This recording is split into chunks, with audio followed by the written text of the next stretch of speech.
Good afternoon. Thank you all for spending some of your Friday with us today. I am delighted and honored to be able to share with you this object on the eve of the 250th anniversary of the beginning of our revolution, sparked at the battles of Lexington and Concord 250 years ago tomorrow, April 19th, 1775. So as Andrew mentioned, I'll be discussing today the American-made hanger owned by Massachusetts militia or Minuteman James Taylor, dating from the third quarter of the 18th century. Our exhibition that it's currently displayed in is on view through January 4th. So if you're not able to see it today, if you're not here with us, you have a number of months to come see it. This exhibition explores three critical battles in the first year of the Revolution and their importance, how they were viewed and commemorated soon afterwards, that being Bunker Hill, Massachusetts, Quebec in Canada, and Sullivan's Island in South Carolina. But of course, the exhibition begins, as it sort of needs to, with Lexington and Concord before moving on to these other engagements. This is the first time the sword has been on display since we acquired it in 2020. So we're very excited to share it with all our visitors upstairs and to give you guys more of a detailed look at it today. So this hanger is a military sword with a slightly curved steel blade, brass hilt, and cherry grip. It's a type of short sword that would have on average had a blade about 25 inches long. Our example, overall, the sword is 30.5 inches long with a blade 25 and 7/8 long. So for comparison, the blade of a short saber averaged between 28 and 32 inches long, and the blade of a horseman's sword or a cavalry saber, those kind of longer, beefier weapons, averaged between 32 and 37 inches long. So this is indeed a short sword.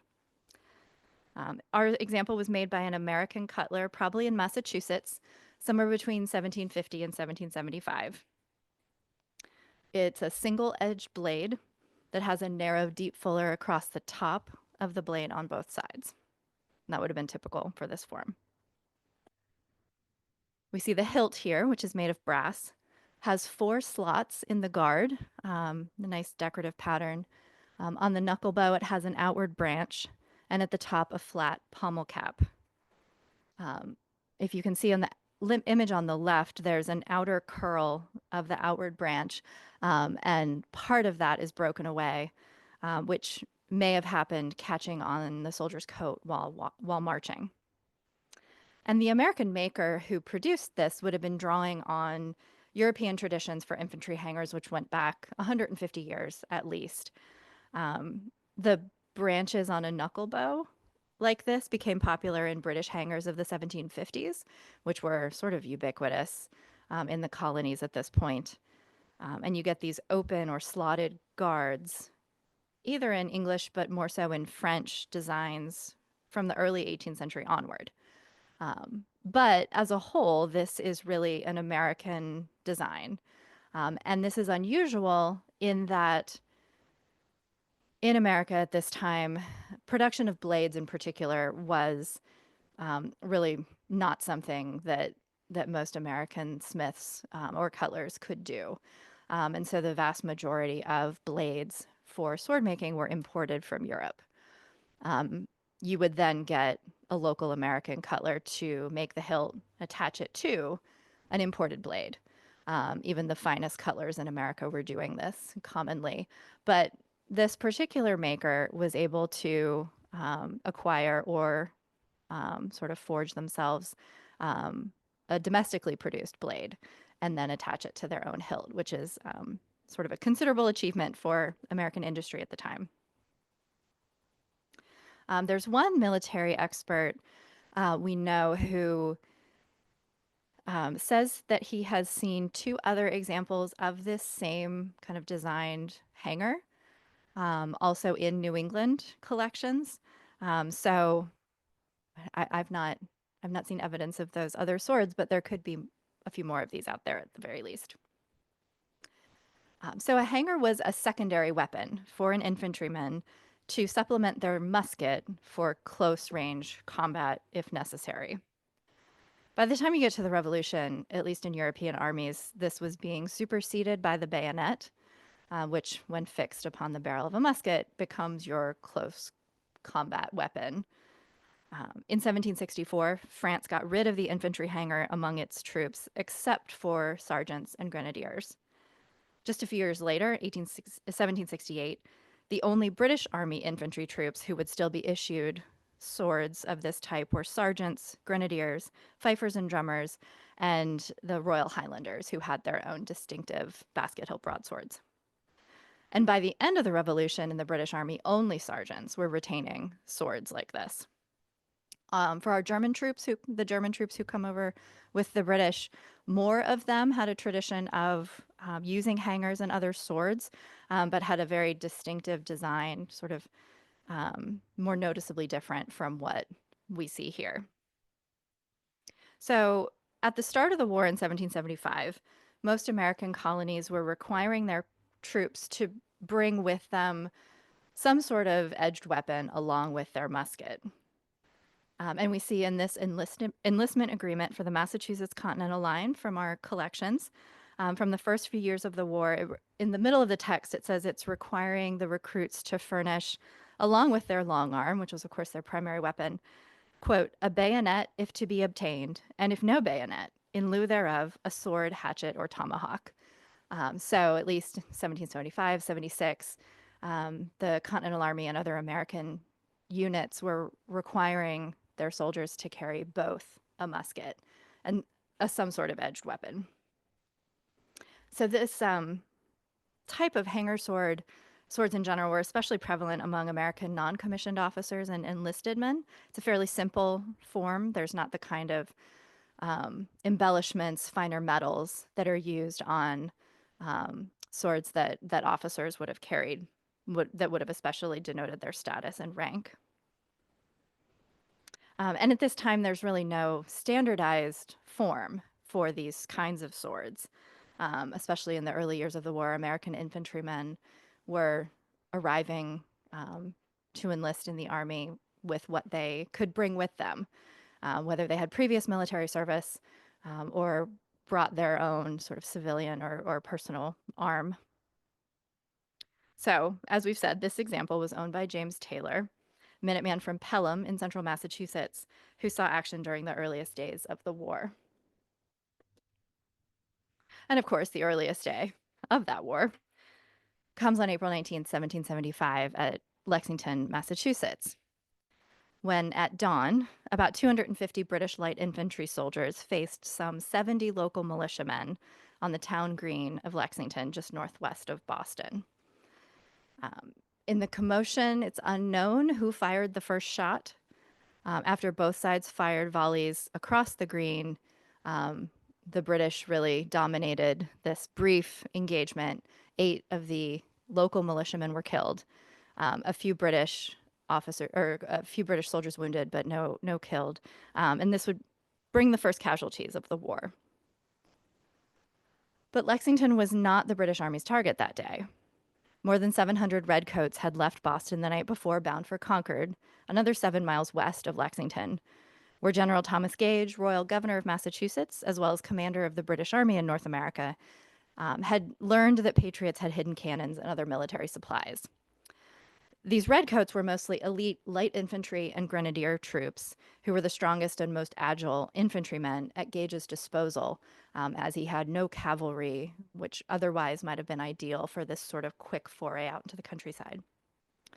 And so you can see on this map, a 1774 map of New England that I've zoomed in on Boston and Boston Harbor, sort of at center right. And then as you move northwest from there, up towards the kind of horizontal line at the top of the image, you see Lexington and Concord both marked with sort of red squares. So once the locals spotted the British forces on the road, Patriot leader Joseph Warren ordered riders William Dawes Jr. and Paul Revere to warn communities, and they got just a little bit farther west than Lexington. And in Lexington, you had Patriot leaders Samuel Adams and John Hancock spending the night, who had fled Boston amidst sort of the impending British march. Just 2 weeks earlier, the Patriot Provincial Congress in Massachusetts had decided that an enemy force of more than 500 men leaving Boston with baggage or artillery should be considered a threat to the province and met with an army of observation to be raised to quell this threat. So this triggered militiamen gathering in Lexington and mobilizing elsewhere in neighboring communities to prevent what they assumed was a British attempt to arrest John Hancock and Samuel Adams in Lexington. Gage's orders, received on April 14th from Lord Dartmouth, who was Secretary of State for the colonies, were that, quote, the essential step to be taken towards reestablishing government would be to arrest and imprison the principal actors and abettors in the Provincial Congress, whose proceedings appear in every light to be acts of treason and rebellion. And these orders went on to conclude, force should be repelled by force. So this really set the stage for the British March and could very well have been looking for people like John Hancock and Samuel Adams. But Gage's specific orders to the leader of his sort of makeshift brigade, Lieutenant Colonel Francis Smith, were to, quote, seize and destroy all artillery, ammunition, provisions, tents, small arms, and all military stores, whatever. But you will take care that the soldiers do not plunder the inhabitants or hurt private property. So Gage seems more specifically focused on what he had intelligence of, that patriots in towns like Concord and Worcester and elsewhere outside of Boston were hiding and stockpiling everything from cannon to small arms to ammunition. So the British troops left Boston about 11 p.m. on April 18th. Revere and Dawes, who had left Boston just shortly before that, Revere himself arrived in Lexington about midnight, at which point the town bell rung and locals spread the word of the coming British force, whether by musket fire, bonfires, word of mouth. And local Patriot militia began assembling in the taverns and other buildings and in the streets of Lexington. Just before dawn, 6 light infantry companies of the British Army, so a little more than 200 men, they were under the command of Major John Pitcairn, who was a Scottish-born Marine, marched into Lexington already with muskets loaded and bayonets fixed. They were met by fewer than 80 local militiamen who just stood exposed in 2 lines on the far side of Lexington Green, led by Captain John Parker, who was the local militia captain. The Redcoats shouted for the militiamen to lay down their arms and disperse, and the militiamen just quietly stood their ground. And in this commotion, after the mysterious first shot was fired, British volleys tore through the Americans, who hardly got shots off, before ultimately British Colonel Smith, who's commanding this detachment, rode into town and ended the engagement. American and British forces clashed again a few hours later in Concord. After the unexpected bloodshed in Lexington, the British regulars who were there joined the rest of the British force who had marched directly from Boston to Concord, where they were searching for hidden weapons, and found little. While they were in the town proper of Concord, they destroyed barrels of flour and musket balls that they had discovered. They also piled and set on fire carriages, wheels, other wooden tools, but that really was the extent of their findings for the day. This bonfire, though, alerted local militiamen who maybe had not already been alerted to the goings-on in Lexington and been sort of mustering in town, that perhaps the British were setting ablaze the whole town, or that there was some emergency, and drew more militiamen to Concord. We ultimately had about 400 local militiamen, some of whom had been warned of the British threat by another one of these riders, Samuel Prescott. They approached the North Bridge just outside of town, which had been guarded at the time by just about 100 British soldiers. Most of the rest of the British had marched about 2 miles away to the farm of Colonel James Barrett, who was the local militia leader and was the focus of Gage's intelligence of where there would be a cache of sort of stolen or hidden weapons. they also found very little to nothing there. So at the North Bridge, the royal troops fired on the assembling militiamen, who at first had been just sort of watching from a hillside before they came down to the bridge itself, which they had taken boards out of to make crossing more difficult. This started a brief fight that killed 3 British soldiers, the first enemy troops killed of the day, and also 2 Patriots. After about 2.5 hours in Concord, now just about 9:30 in the morning on April 19th, the British then embarked on a harrowing march back to Boston. The 16-mile march turned into a massive running battle as even more militiamen, as word spread throughout the countryside, even more were descending on these communities in between Lexington and Concord to harass the British on their way back. These militiamen were firing on the British columns from hillsides, trees, and fences, any cover that they could find. And in response, and in direct contradiction to Gage's order, the British started burning buildings and barging into homes and other structures, attacking militiamen and civilians alike, thinking that there were snipers posted in the tops of these buildings and just burning them down or battling anyone that they encountered in their way. As they got closer to Boston, there were some additional reinforcements that the British met up with and were able to help the exhausted and battered royal troops reach Boston finally by something like 8 or 9 o'clock that evening. In all, the day's battles had claimed the lives of 73 British regulars and 49 colonists. So, with that as context, getting to James Taylor, who owned our hanger sword. He was one of the thousands of New Englanders to answer the Lexington Alarm that day.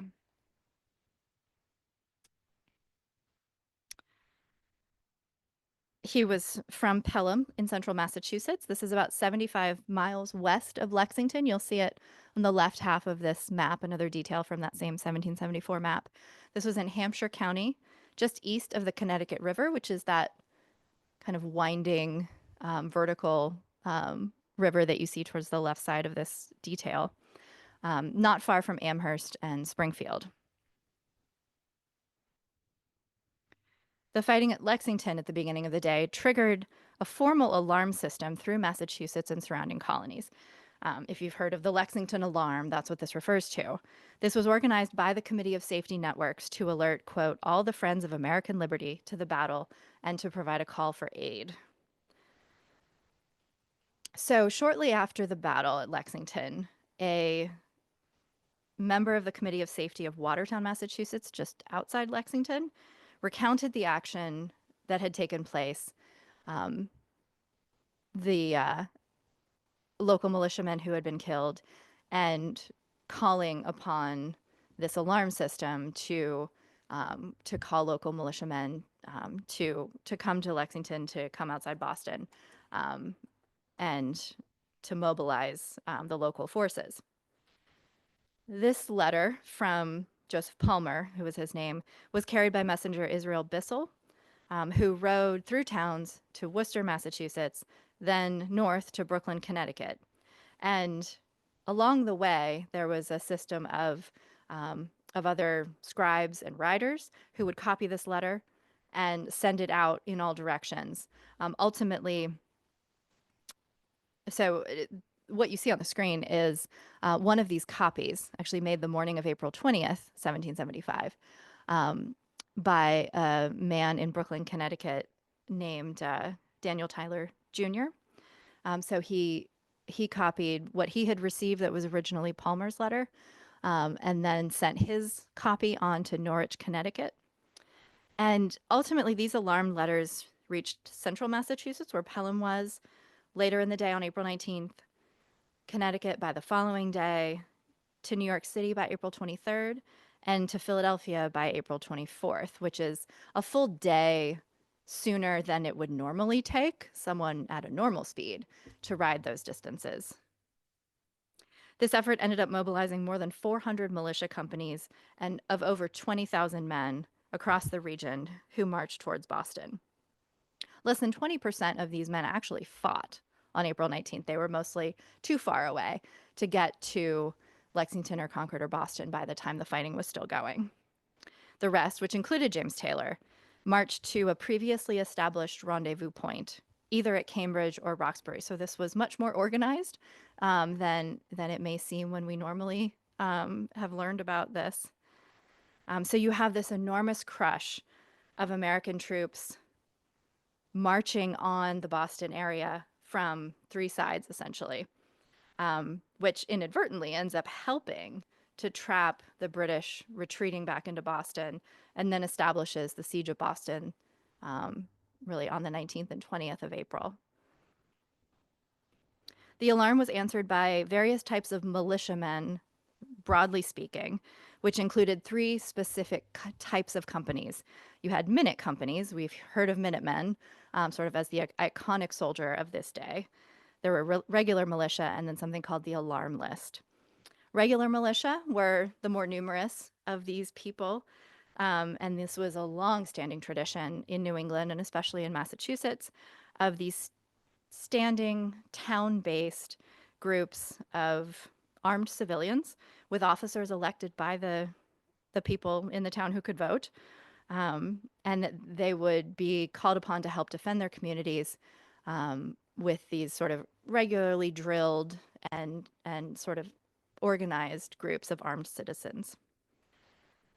Regular militia made up about 60% of the responding companies to the Lexington Alarm. Then you have minute companies.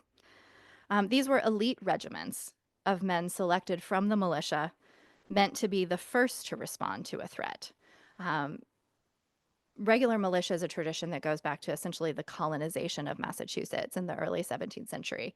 Minute companies were only established in the fall of 1774. So that is a designation that is made really in the upheaval and preparations for a potential war with Britain in Massachusetts. The militia leaders were to pull about 1/4 of their best men from the militia companies to make up the minute companies. So a Minuteman is a very specific term for these elite companies of troops and has a distinction different from the regular militia. There was meant to be one minute company per town. Some had a couple, some had more than one, some had none. Actually, Lexington had no minute company. All who responded in Lexington were regular militia. And the minute companies made up more than 35% of the responding companies to the Lexington Alarm. The alarm list was sort of the lowest level of militia, meant to be sort of a reserve unit, made up of the youngest and oldest, able-bodied boys or men who could serve, or other kind of important town officials like magistrates who wouldn't otherwise be on the first lines of the fighting. This whole system is noticeably different from once you get deeper into the war and once you have an established Continental Army. What you see with continental enlistments, which you would be signing up for 1 year, 3 years, the duration of the war. But in these very early days, weeks, months of the fighting in New England, these militia and minute companies and this established system who would serve for 6 days, 17 days, whatever the present threat was, and would be kind of constantly in flux in these camps outside Massachusetts or outside Boston. That was how this initial American army besieging Boston was created. So back to our James Taylor, sword in tow, began his march to Cambridge, was his designated rendezvous point, on April 19th as an ensign in Captain David Cowden's company of Benjamin Ruggles Woodbridge's regiment of Minutemen. So he was a Minuteman. His company consisted of just 22 men from Pelham. And once part of Woodbridge's larger regiment of Minutemen, he may have encountered Daniel Shays, who would lead Shays' Rebellion later in the 1780s and was in the same regiment, coming from a town very close to Pelham. Daniel Shays ended up settling in Pelham after the war, so they very well could have known each other. So James Taylor's documented as having served 17 days, having responded to the Lexington Alarm. He did not enlist further after that, and after his 17 days, he went home. But by June 16th of 1775, Taylor had rejoined his militia company in camp at Cambridge, still under Colonel Woodbridge's command. Early the next day, Woodbridge's men marched across the Charlestown Neck, which you see at the very top of this map, which was being bombarded by British ships in Boston Harbor to reinforce American troops in the Battle of Bunker Hill.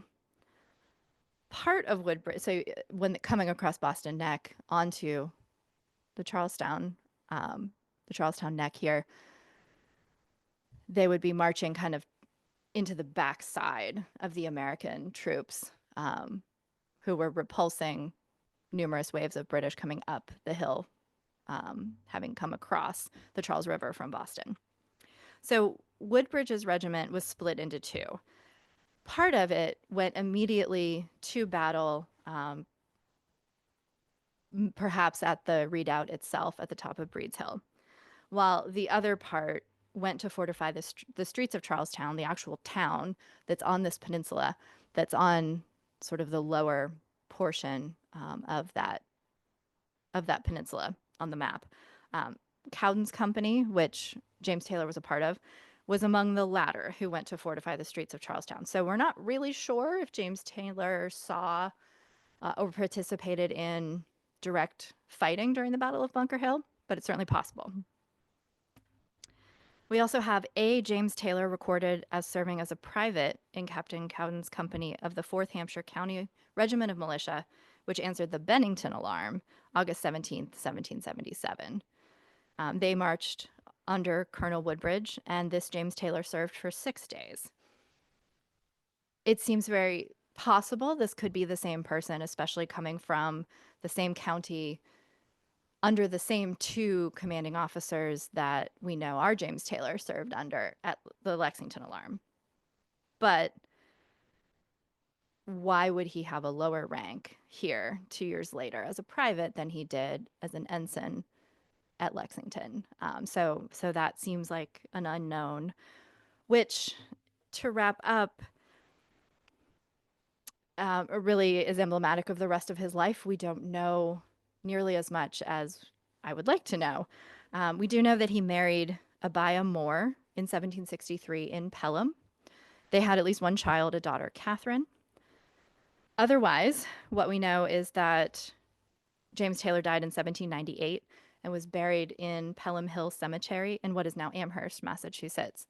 His wife would live until 1818 and then was buried in the same cemetery along with him.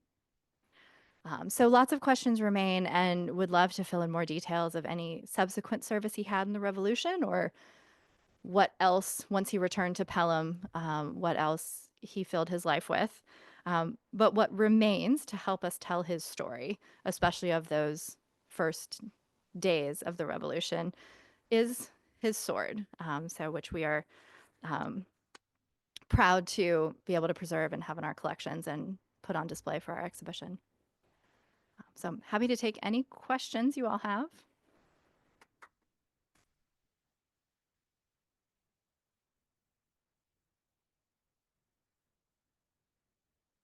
Yeah.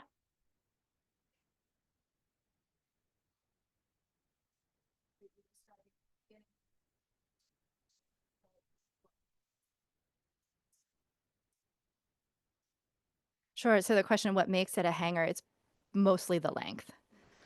Mostly hanger swords have that slight curve to the blade. That's certainly not unique to hangers. And you do get, because of just the lack of standardization at this point, you do get some hangers that are straight, but most of them do have this slight curve. But it's really the length that there's, you might get, there's a cutto or hunting sword that is about this same length, but it has a very different, much more slender hilt to it. This and a cutto does have this kind of tradition as a hunting sword. The primary purpose of a hanger was as a military weapon. So that's kind of what helps distinguish them.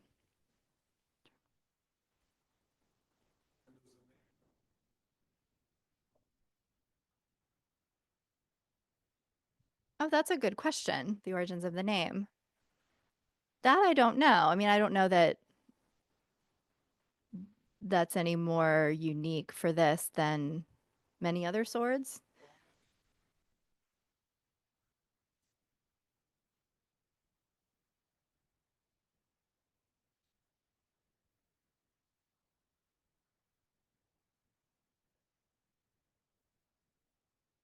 Right, right. I mean, mostly soldiers would have on their belt a frog or scabbard, something um, to kind of stow their sword in, and whether it's this or something else. But um, I will look into that and get back to you. It's a good question about the origins of the name hanger.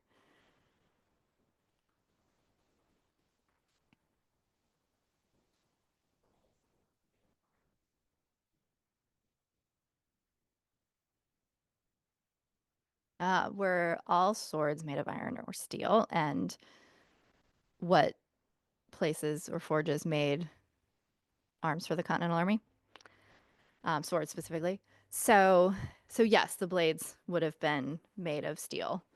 Um, the hilts really varied.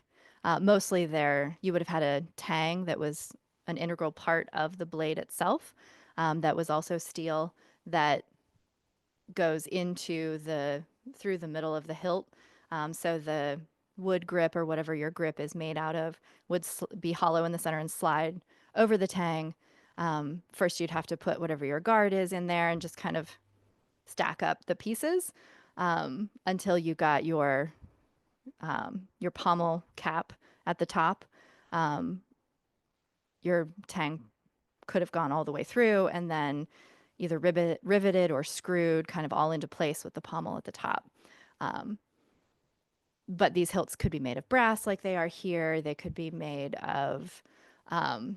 could be made of iron and be much less kind of ornamented. They could be much more highly ornamented and have silver. They could have leather or wire wrapped grips, involve shagreen, a whole host of different materials. But the blades would all be steel. Where were swords made for the Continental Army? Um, I'm not as well versed in this. I'm not sure if there are a couple of Continental armories in the Philadelphia area, around Springfield, Massachusetts. I'm more familiar with their production of firearms. I'm not as sure about producing swords, but there was a whole host of individual cutlers, armorers, forges that had contracts with the Continental Army.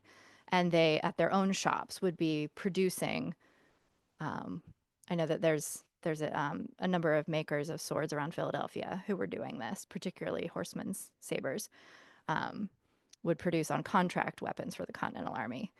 So I'm more familiar with that. And certainly captured weapons would have been used or modified in some of these armories or in some of these shops for use by the Continental Army. And certainly once France starts providing aid as well, swords would be among the supplies coming over from France, although not nearly as in large numbers as muskets.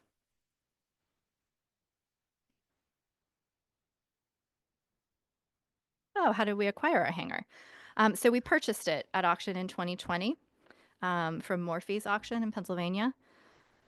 Prior to that, it had been in private hands. I'm not entirely sure of the time frame, but maybe 20, 30 years ago, it had been purchased by a private collector out of the Taylor family directly, who were having a sale at their sort of historic family home in Pelham.